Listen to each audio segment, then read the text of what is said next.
Assalamualaikum warahmatullahi wabarakatuh. Ila hadratin Nabi Mustafa Rasulullah sallallahu alaihi wasallam wa ala alihi wa sahbihi kafatil anbiya wal mursalin wa li jami'il muslimin wal muslimat wal mu'minin wa bil khusus la rahil mu'allif insyaallah al Fatihah. A'udzu billahi minasyaitonir rajim. Bismillahirrahmanirrahim. Alhamdulillahil alamin arrahmanir rahim maliki yaumiddin. Iyyaka na'budu wa iyyaka nasta'in shiratal mustaqim. صراط الذين أنعمت عليهم غير المغضوب عليهم ولا الضالين آمين. بسم الله الرحمن الرحيم. الحمد لله رب العالمين والعاقبة للمتقين والصلاة والسلام على أشرف المرسلين سيدنا ومولانا محمد وعلى آله وأصحابه أجمعين أما بعد. Alhamdulillah, segala puji hanya milik Allah Subhanahu wa Ta'ala yang telah menganugerahkan kesehatan kepada kita sehingga kita bisa kembali berkumpul bersama-sama di tempat yang mulia ini. Salawat dan salam tak lupa mari kita haturkan kepada junjungan kita Nabi besar Muhammad sallallahu alaihi wasallam, para sahabatnya, pengikutnya dahulu, sekarang hingga akhir zaman. Bapak Ibu jamaah sekalian yang dimuliakan Allah Subhanahu wa Ta'ala, kita lanjutkan pengajian atau ta'lim kita. Qala al-mu'allif rahimahullah ta'ala wa nafa'ana bi'ulumi fid dharain amin. Qala Allah ta'ala wattaqadhu min dunillahi alihatan la'allahum yansurun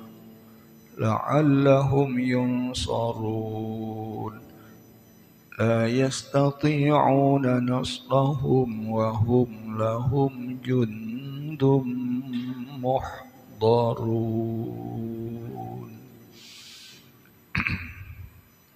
Surah Yasin ayat 74. Supaya ada lanjutan ceritanya, kita mundur dulu ke ayat 71.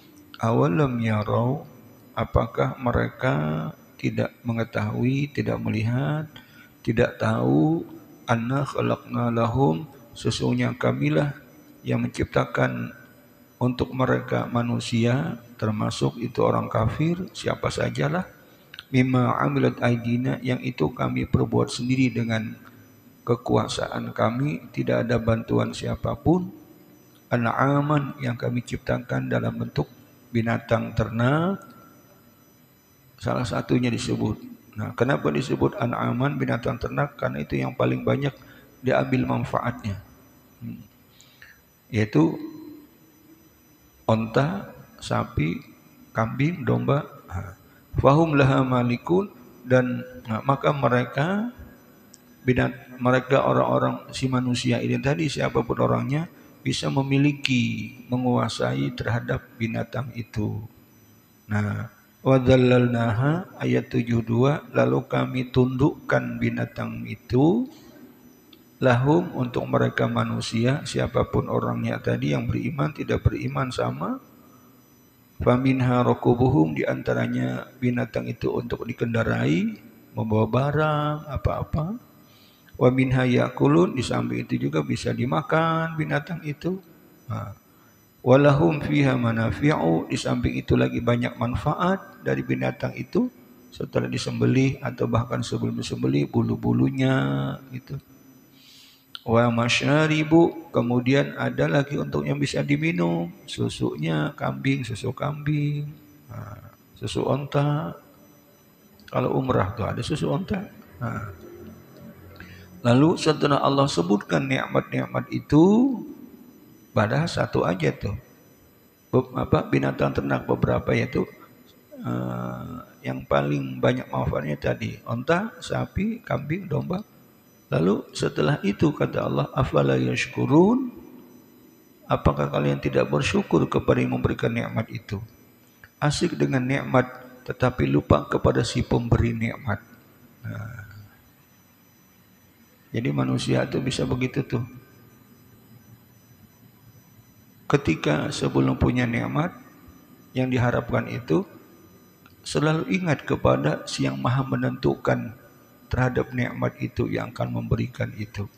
Setelah dapat nikmatnya, tapi bisa saja lupa asik kepada nikmat itu, lupa kepada si pemberi nikmat.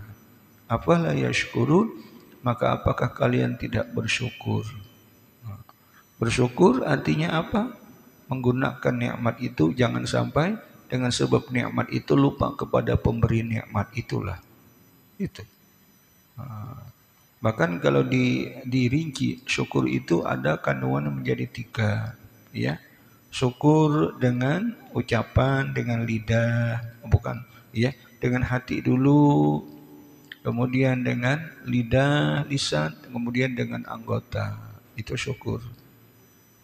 Syukur dengan hati selalu pikiran, niatan ada untuk baik terus, qasdul khair. Kasat, tujuan, keinginan apapun selalu baik. Kemudian kalau syukur dengan lisan, yaitu dengan ucapan, biasanya menampakkan dengan puji-pujian, alhamdulillah.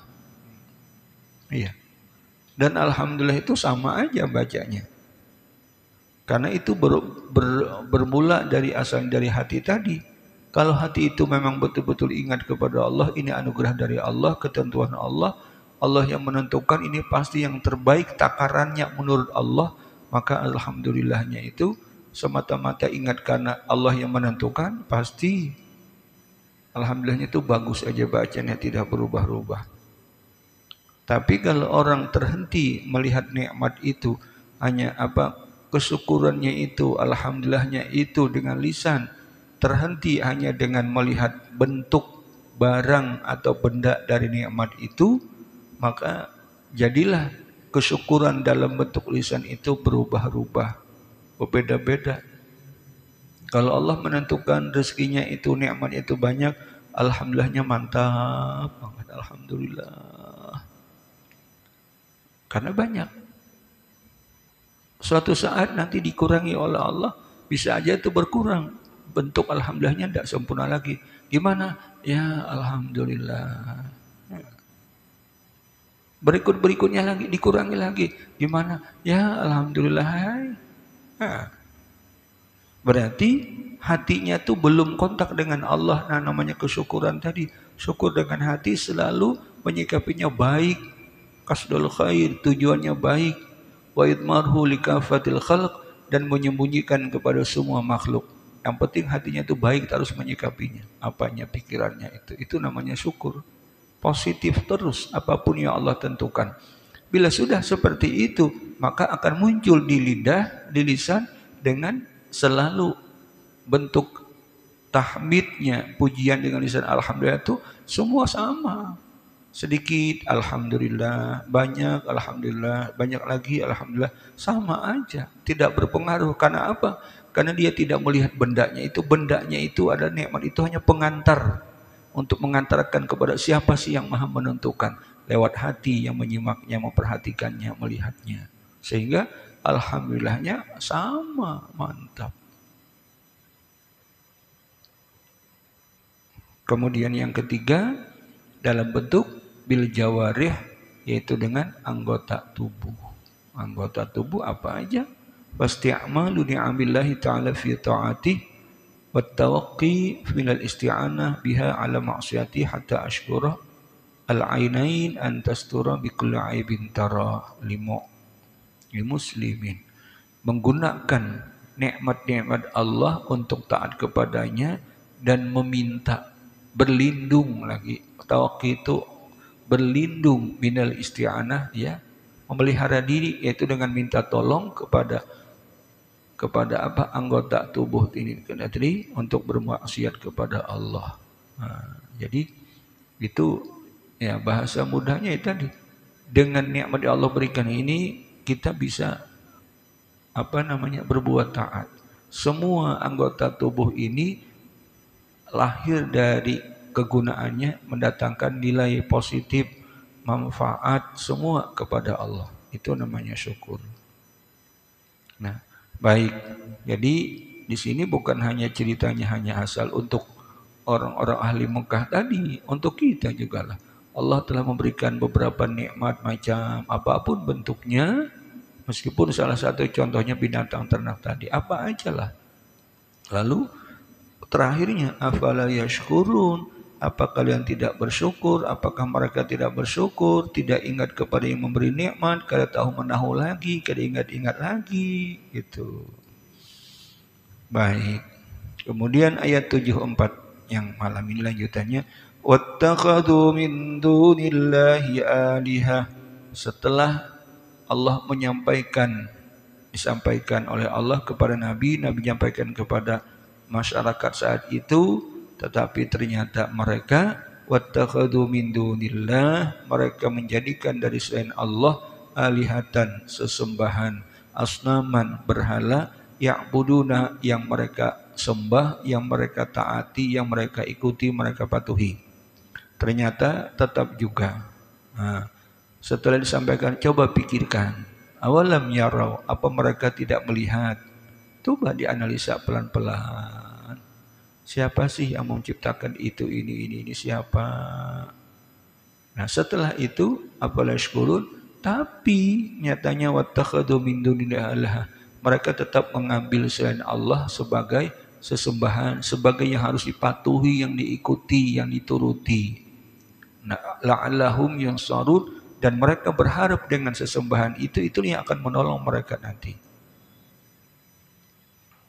Kalau kita kiaskan dengan untuk keseharian kita lebih asik dengan sesembahan kita apa? Nah, nafsunya, lalu akhirnya mengarah kepada kehidupan yang nyata.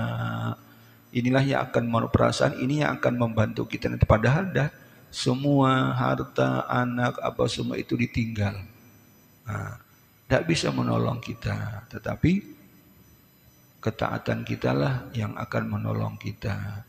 Harapannya mereka tadi, sesembahan itulah yang akan menolong mereka dari siksa Allah. Bisyafa'ati alihatihim bizamihim, dengan dugaan, sangkaan, pertolongan, syafaat dari sesembahan mereka. Nah, kayak itu padahal tidak benar. Ayat 75. La yastati'una nasrahum. Nah, tidaklah mereka berhala sesembahan tadi tidak mampu mereka nasrahum, memberikan pertolongan kepada mereka. Tidak bisa. Wahum lahum jundum muhdarun, dan sesembahan itu tadi, berhala tadi, untuk mereka si penyembahnya jundun, tentara. Sebut jundun isi tentara. Dugaan mereka tentara itu untuk apa? Untuk membela kan? Membela negara aja apalah gitu. Kalau tentara kan hebat, kuat fisiknya, apanya semua. Mereka apa? Berhala itu tidak bisa menolong mereka. Bahkan ya, berhala itu dianggap mereka memang jundun, tentara yang akan menolong mereka, muhdarun, yang dihadirkan saat itu di hari kiamat. Tapi tidak bisa apa-apa. Memang dihadirkan nanti sesembahan itu, tetapi kenyataannya tidak bisa menolong mereka. La yastati'u nasrahum. Nah, lalu setelah ayat-ayat sebelumnya ini menguraikan tentang ketidakmauan mereka mengikuti ajakan Nabi, bahkan macam-macam bahasanya, bahkan menganggap Nabi itu bahwa Nabi itu bukan rasul, ada-ada aja itu. Atau bahkan ada tambahan lagi, dianggap Nabi itu pembohong juga, atau Nabi majnun, gila gitu. Kemudian ayat yang 76. Fala yahzunka qawluhum inna na'lamu ma yusirruna wa ma yu'linun. Hai Muhammad, fala yahzunka qawluhum, jangan menjadikan sedih engkau ucapan-ucapan mereka itu. Di antaranya, lasta mursala, engkau itu bukan seorang rasul Muhammad, kamu tuh mengada-ada aja. Atau yang lainnya, kamu itu cuma hanya tukang syair-syair, bukan Al-Quran, bukan wahyu Allah yang sesungguhnya, itu bukan. Jadi la fala yahzunka qauluhum, tidak usah kamu sedih, tidak usah terlalu dipikirkan hal itu. Kenapa? Karena kata Allah, inna na'lamu, sesungguhnya kami tahu, ma yusirruna, apa yang mereka rahasiakan dalam hati, kebencian mereka itu kami tahu, apalagi rencana-rencana buruk mereka terhadap kamu kami tahu, wa ma yu'linun, dan juga apa yang terang-terangan yang nyata dari mereka itu. Ini untuk kita nih. Kalau ada orang juga kepada kita usil, apakah ganggu-ganggu kita, macam-macam lah, fala yahzunka qauluhum, kada usah sedih ucapan-ucapan mereka, bal utrukhu wala taltafitlah, bahkan biarkan, tinggalkan, kada usah dihiraukan. Kenapa? Inna na'lamu ma yusirruna, kami tahu aja jara Allah apa yang mereka rahasiakan, pikiran, sangkaan, apa macam-macam yang dalam hati mereka, atau wa mayunun, atau yang nyata-nyata terangkat. Tidak apa-apa. Allah tidak tidur, Allah tidak ngantuk, semua diketahui oleh Allah, baik yang zahir ataupun yang batin. Kalau orang sudah dengan Allahnya sudah betul-betul mantap, ma'rifah kepada Allah, Allah mengetahui yang nampak, yang zahir, yang batin, segala apapun Allah ketahui. Termasuk ada orang-orang yang menyakiti kita, Allah tetap tahu itu. Jadi yang paling bagus itu tidak usahlah kita membalas. Kalau orang membalas itu sebenarnya boleh-boleh saja dalam agama. Tidak ada larangan, haram hukumnya membalas, tidak ada keterangan itu. Tetapi masalahnya, bisakah kita membalas sendiri terhadap kesalahan orang kepada kita sama persis? Itu masalahnya. Tentu sulit, apalagi kalau sudah ada pikiran yang sudah tidak jernih, kada bersih, hendak membalas, maka di situ peran si setan lagi temani. Kalau balas tuh jangan tanggung-tanggung, biar jerak, biar ampih, muyak sudah. Lalu cerita lebih alim lagi, cukup ikam aja yang diganggunya orang, jangan, makanya ikam jangan sampai setengah-setengah, bujur-bujur, biar mantap. Iya, kain orang dianiaya juga tuh, disuruh oleh setan, dibisikkan. Kalau ini bahasanya meninju kita sekali, kita jangan sekali, 3, 4, 5 kali, kalau perlu gugur langsung. Nah, bahasa gitu. Kenapa? Kainnya mahir ke sana kemari. Oh, itu berarti masuk bisikan setan sudah. Karena sudah pikiran sudah tidak bersih, ingin membalas, sekali lagi membalas tidak ada larangan secara pasti, itu tidak ada. Tetapi yang masalahnya, bisakah kita membalas sama persis? Mana ada orang membalas itu sama? Pasti berlebih, supaya jangan kada lagi mengulangi, kada itu ini lagi katanya. Nah, semula kalau kita membalas sendiri sulit tadi menakar, maka dimasukilah oleh bisikan syaitan tadi, biar kapok orangnya, biar kada lagi kemana-mana mengganggu orang. Kamu cukup sekali, tang, selesai. Ya, semula kita adalah orang yang terzalimi oleh orang itu, tapi kita langsung membalas sendiri, tidak siap untuk Allah membalaskan kelamaan. Saya Allah balas sendiri aja. Padahal tadi fala yahzunka qauluhum, tidak usah sedih. Allah tahu, baik yang zahir yang batin ditahu Allah. Artinya ada aja catatannya tuh. Tenang aja lah, kalau bahasa kita mungkin begitu. Tapi karena balas sendiri berlebih, semula kita yang terzalimi, sekarang berbalik kita menjadi orang yang menzalimi. Di akhirat kalau tidak diselesaikan itu, maka dia menuntut, ya Allah, dulu saya pernah menzalim seseorang, tetapi ketika dia membalas, ya Allah, dia berlebih, ya Allah. Saya dulu menzalim adalah cuma 1 kali, tapi dia berlebih, ya Allah, 2, 3, 4 kali. Saya minta keadilanmu, ya Allah. Tuh. Nah, makanya tadi kalau orang sudah betul-betul sudah mengenal Allah, iya, Allah itu na'lamu ma yusirruna wa ma yu'linun. Allah itu tahu aja apa-apa yang dilakukan oleh mereka terhadap kamu, hai Muhammad. Oleh sebab itu, kalau bisa melihat seperti itu, ya kita sabar aja, tidak apa-apa. Lalu ada teman yang kadang ngerti agama, kita yang dimarahinya. Kok kamu diam? Coba, nanti ku lawan, nanti ku bantu. Tuh. Bahkan kita yang kayak di pojokannya, kamu kok diam, ngalah. Bah, kalau aku sudah gitu, nol, kan? Nah, jadi kita ini yang diam, cukup tadi Allah Maha tahu, tidak apa-apa, biar aja Allah tidak tidur. Malaikat rakib atid juga ada malah. Tuh. Nah, malah kita yang disalahkan oleh kawan yang karena kawannya kadang ngerti agama. Kenapa dia bisa memprotes kita? Karena dia tidak ngerti. Nah, makanya kita cari kawan juga. Kawan itu yang kiri jangan merusak agama kita. Minimal sama. Nah, kalau memang ini jadikan betul-betul kawan. Tapi kalau hanya sekedar ketemuan siap biasa-biasa silaturahmi lain. Kalau jadikan sahabat lah bahasanya begitu. Nah, iya. Nah, jadi enak aja kamu gitu ya. Oh, dilawan apa gitu. Oh, kadang ngerti agama kayak apa. Nih Muhammad, la tahzan min qaulihim, kada usah sedih terhadap ucapan-ucapan mereka, bal utrukhu, bahkan tinggalkan dia mereka, wala tatafid lahu, kada usah dihiraukan. Nah, kada usah dihiraukan ya. Mungkin dari orang yang melihatnya kita ini orang lemah. Kada dia mau aja dia ini orang kayak gitu. Lihat.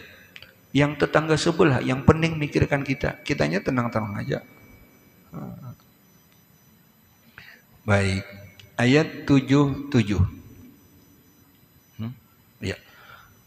Awalam yaral insanu anna khalaqnahu min nutfatin faidha huwa khasimun mubin. Awalam yar insan, apakah tidak melihat manusia itu? Apakah manusia itu kadang melihatkah? Tidak tahukah wahai manusia? Anna khalaqnahu min nutfatin, sesungguhnya kami menciptakan manusia itu asalnya dari nutfah, dari benda yang tidak ya, sperma gitu. Kalau bahasanya di sini sesuatu yang agak menjijikan lah gitu. Iya. Bukan benda mulia asalnya manusia. Asalnya begitu tuh manusia. Coba dipikirkan. Lah, yang akhirnya ansayyarnahu syadidan qawiyan. Lalu terus Allah yang menciptakan itu berproses, anak-anak terus besar-besar, pemuda terus akhirnya kuat gitu. Coba diingat, asal kamu tuh bukan apa-apa. Lalu kami yang menciptakan itu, kata Allah. Fa idza huwa khasimun mubin, terus berlanjut. Fa idza huwa, maka ketika itu manusia pelan-pelan khasim, ternyata membantah lawan Tuhan. Mubin, nyata-nyata banget. Membantahnya apa? Terhadap apa yang disampaikan oleh utusan Allah, yaitu Rasul. Salah satunya adalah tentang fi naf'il ba'si, tentang tidak percayanya adanya hari kiamat, hari berbangkit. Itu. Kan tidak usah hai Muhammad disedihkan mereka itu. Allah melihat, Allah tahu yang lahir, yang batin. Artinya apa? Nanti ada masanya, mati, selesai kan? Lalu ada hari berbangkit, hari kiamat. Tuh. Tapi di antara mereka ada yang kada percaya. Makanya awalam yal insan, apakah manusia itu tidak melihat? Apakah manusia tidak mengetahui bahwasanya kami asalnya menciptakan manusia itu min nutfah, dari sperma, tidak ada apa-apanya itu, terus berproses lalu jadi akhirnya jadi manusia yang kuat, yang kokoh. Nih, fa idza huwa khasimun mubin. Ternyata manusianya dasar juga. masih lawan Tuhan kada nurut, terhadap ajakan Nabi juga tidak menghiraukan. Fa idza huwa khasimun mubin, menentang syadidul khusumah lana, betul-betul menentang kepada kami, kata Allah, mubin, nyata. Itu gambaran orang dahulu kayak gitu tuh. Nabi tuh yang nyampaikan Rasul, masih aja ada menentang-nentang. Nah, kalau sekarang kada nentang mah mungkin ya. Cuma rata-rata sudah di mana-mana itu kalau namanya Nabi itu dakwahnya apa kurangnya sudah. Nah, banyak, tapi masih juga ada yang nentang. Kalau sekarang bukan nentang langsung, tetapi kada dihiraukan. Para guru-guru apa itu datang mendatangi ke majelis, ke tempat, kada menghiraukan. Iya, datang-datang guru kada-kada gitu. Artinya apa? Sibuk dengan dirinya aja. Artinya ada pengajian di mana-mana tuh, mana banyak pengajian, maka gratis pengajian. Dikasih air mineral lagi. Bahkan kadang-kadang ada snack-snacknya lagi gitu tuh. Nah, tapi ya seperti itu. Memang tidak ditentang dengan keras, tapi kada dihiraukan.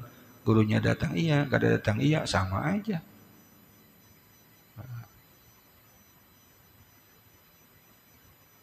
Nah, jadi kalau dahulu Nabi ya ditentang langsung dengan bahasa-bahasa itu.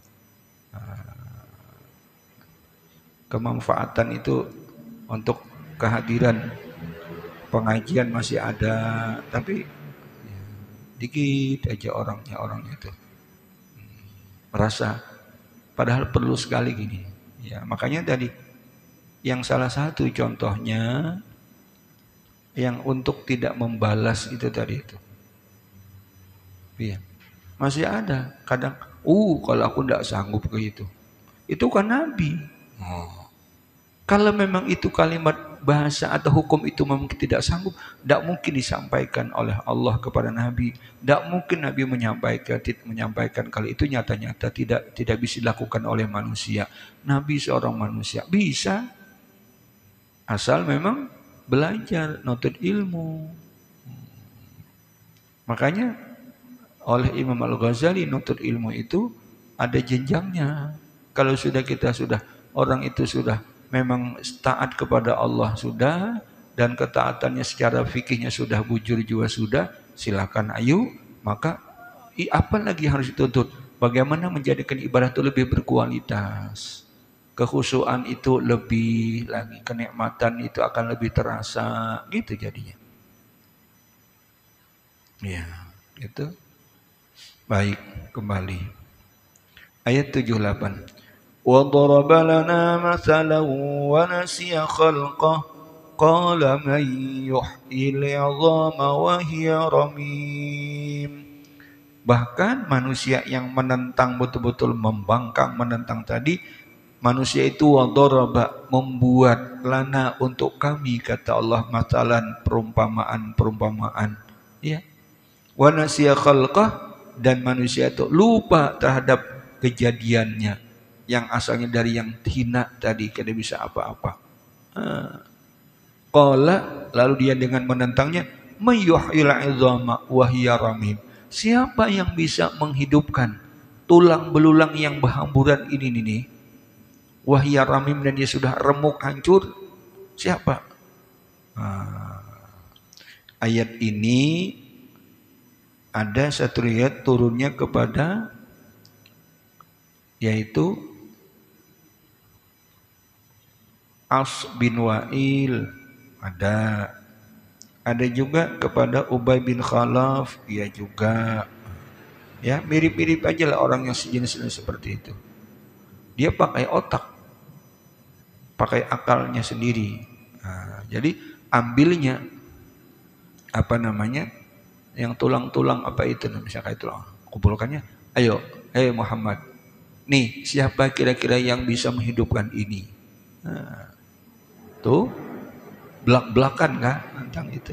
Nah, Jadi mereka, dia manusia yang membangkang tadi itu, menentang tadi, ngambil perumpamaan contoh ini. Nah, nih tulang-tulang hancur nih, ayo. Dan dia lupa dari mana awal kejadian asalnya, siapa menciptakan. Dia tidak pikirkan itu. Yuk, mayyuhil 'idhama wa hiya ramim. Siapa yang bisa menghidupkan tulang belulang ini wa hiya ramim, dan ini sudah hancur lebur ini nih. Hancur sudah. Ayo, siapa yang bisa menghidupkan ini? Iya. Wa qala linabi. Jadi dia mengambil azam tulang hancur tadi. Qala linabi sallallahu, dia berkata kepada Nabi sallallahu alaihi wasallam, "Atara yuhillahu hadza ba'dama baliya wa ramma." Ayo, apa engkau melihat hai Muhammad? Apakah Allah bisa menghidupkan ini setelah nyata-nyata hancur ini? Ayo, siapa? Nah, faqala sallallahu alaihi wasallam, Nabi menjawab saat itu. Apakah Allah katanya? Na'am, kata Nabi. Wa yudkhilukan nar, dan Allah akan memasukkan kamu nanti ke dalam api neraka. Ucapan Nabi itu adalah merupakan sudah gambaran memang akan terjadi seperti itu karena Nabi yang berkata. Nah, memang riwayatnya seperti itu. Iya. Annahu min hada annahu maqtu'un bi kufrihi wa khuludi finnar. Ini merupakan sudah putus sudah dengan kekafirannya si orang itu tadi, wa khuludihi, dan kekalnya akhirnya finnar, di neraka. Kan Nabi yang sahabat ngomong begitu. Nabi yang menyatakan itu. Iya, apakah engkau melihat Allah yang menghidupkan ini nanti, yang tulang belulang ini? Naam, iya, kata Nabi. Wa yudkhilukan nar, Allah akan memasukkan kamu nanti ke neraka. Langsung diabadikan berikutnya. Memang orang itu akan mati dalam keadaan kekafiran dan ia masuk neraka lah jadinya.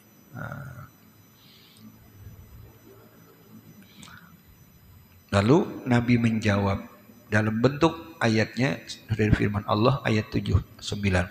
Qul yuhyiha alladhi ansha'aha awwala marrah. Katakan hai Muhammad, kalau mereka nanya tadi siapa yang menghidupkan tulang-tulang ini? Yuhyiha alladhi ansha'aha, yang menghidupkannya tulang-tulang itu, ansha'aha ialah yang menciptakannya awwala marrah, pertama kali. Yang menghidupkan itu ialah orang yang menciptakan pertama kali. Itu yang menghidupkan nanti. Wa huwa bikulli khalqin alim. Dan dia yang menciptakan tadi itu, menghidupkan itu terhadap segala ciptaannya. Wa huwa bikulli khalqin alim. Ciptaannya alimun, maha mengetahui secara garis besar atau secara rinci. Qabla khalqihi wa ba'da khalqihi, baik sebelum dia menciptakan ataupun sesudahnya, semua diketahui dengan garis besarkah atau secara rinci, semua diketahui oleh Allah. Jadi kalau kamu tanya, apakah pendapat Muhammad memang Allah tadi bisa menciptakan ini? Iya, yang hancur ini bisa. Nah, katakan, kata Allah, yuhyihalladzi, yang menghidupkan itu yang tadinya menciptakan pertama kali dulu asalnya tuh, yaitu menghidupkan orang. Nah, iya. Kemudian ayat 80.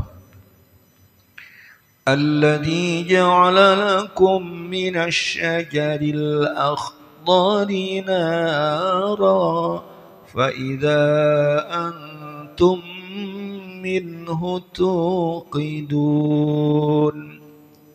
Nah, dialah Allah yang menjadikan untuk kalian.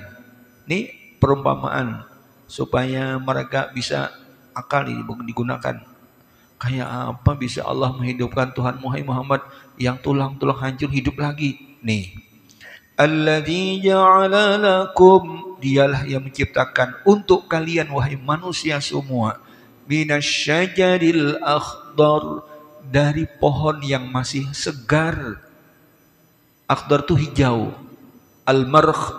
Nah, tafsirnya di sini adalah, maksud pohon di sini adalah marah, pohon marah namanya. Pohon marah itu adalah syajarun sari'ul qadah, pohon yang cepat berlubang. Pohonnya tuh.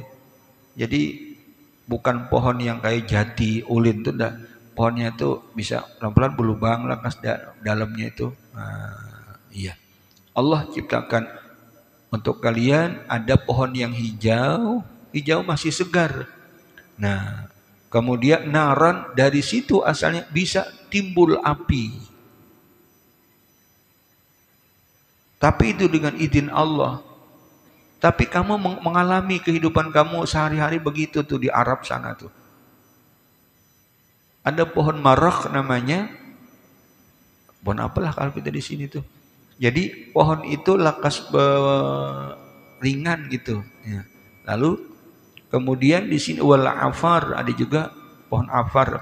Aqulu syajan ilal indak, atau bahkan semua jenis pohon kecuali anggur aja lah. Anggur kan pohon lah, tali. Nah, masih segar karena tradisinya orang Arab itu bisa dua pohon dahaniyah lah yang masih hijau segar keduanya, kemudian dipukulkan antara marah dan afar itu tadi, dua jenis kayunya tadi hantamkan, catuk-catukakan gitu, fatakhruju minhan nar biidznillah. Lalu keluarlah api dengan izin Allah. Kalau kita mungkin kayak batu tuh gitu kan, ada kan? Nah, ada akhirnya keluar api. Ini pohon itu adalah diriwayatkan begitu dipotong tuh banyunya tuh keluar masih. Nah, فَإِذَا أَنْتُمْ مِنْهُ تُوقِدُونَ. Setelah dari pohon tadi dipukul-pukulkan, maka kalian dengan sebab pohon tadi tuqid bisa menyalakan api. وَهَذَا دَالٌ عَلَى الْقُدْرَةِ عَلَى الْبَعْثِ. Hei, kalau kamu menyatakan tadi Muhammad, memangnya Tuhanmu Allah itu bisa menghidupkan yang tulang belulang hancur ini. Nah, alladzi ja'ala lakum, coba lihat, dia kan yang menciptakan untuk kalian, pohonnya masih segar, bahkan kalau dipotong banyunya tuh keluar masih, lalu dipukul-pukulkan, kamu tuh cari api, naran hidup apinya. Tuh, itu buktinya adalah secara, itu Bang Allah menyiapkan begitu. Adalah bukti dalil kuasanya Allah untuk menghidupkan kembali, membangkitkan itu. Fa innahu jumi'a fihi, karena dalam pohon itu terkumpul bainal ma, banyunya masih ada. Pohon itu banyunya masih ada, kan masih basah. Wan nar, bahkan mengandung api di situ. Wal khasyab, dan itu kayu. Nah, falal ma yu'til nar, maka tidaklah air bisa mematikan api, dan tidak juga nar, api menghidupkan atau membakar kayu. Ada di sana sama-sama, dalam pohon itu mengandung banyu, mengandung kayu tadi sudah, dan mengandung api. Nah, dengan cara itu kamu bisa menyalakan kayak gitu tuh. Artinya apa? Sudah menggunakan akal, afala ta'qilun, afala tatafakkarun, afala tubsirun, memperhatikan, melihat dengan akal, dengan hati. Itu kuasa Allah yang ngatur. Maka Allah juga itu bukti. Allah lah yang menyatakan bahwa bukti nanti Allah mampu juga membangkitkan manusia ini. Iya. Kemudian ayat 81. Awalam awalaysa alladhi khalaqas samawati wal arda biqadirin ala an yakhluqa mithlahum. Ya. Apakah Allah atau apakah tidak Allah, atau bahasa pendeknya, bukankah dia Allah yang menciptakan langit wal arda, bumi, ya, biqadirin, juga kuasa ala ayakhluqa mislahum, untuk menciptakan semisal itu lagi. Langit bumi yang besar itu Allah ciptakan, ayo. Maka itu menunjukkan Allah kuasa untuk menciptakan yang lain, yang kecil-kecil, fisigar, yang kecil-kecil. Bukankah Allah kuasa? Lalu untuk kita yang beriman, bala nggih ya Allah. Bala di sini jangan berbalik kayak gini. Bala di sini tulisannya beda, bacaannya sama.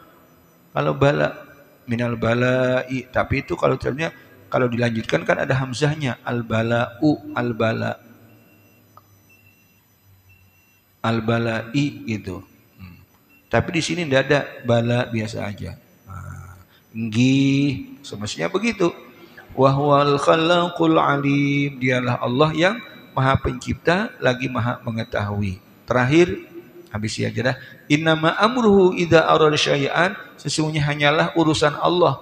Kalau Allah ingin menciptakan sesuatu, ayyaqula lahu, bahwa dia mengata kepada sesuatu, kepada apa yang diinginkannya, kun, jadi, fayakunu, maka jadilah. Ini artinya bukan diartikan harus Allah berkata dulu, enggak.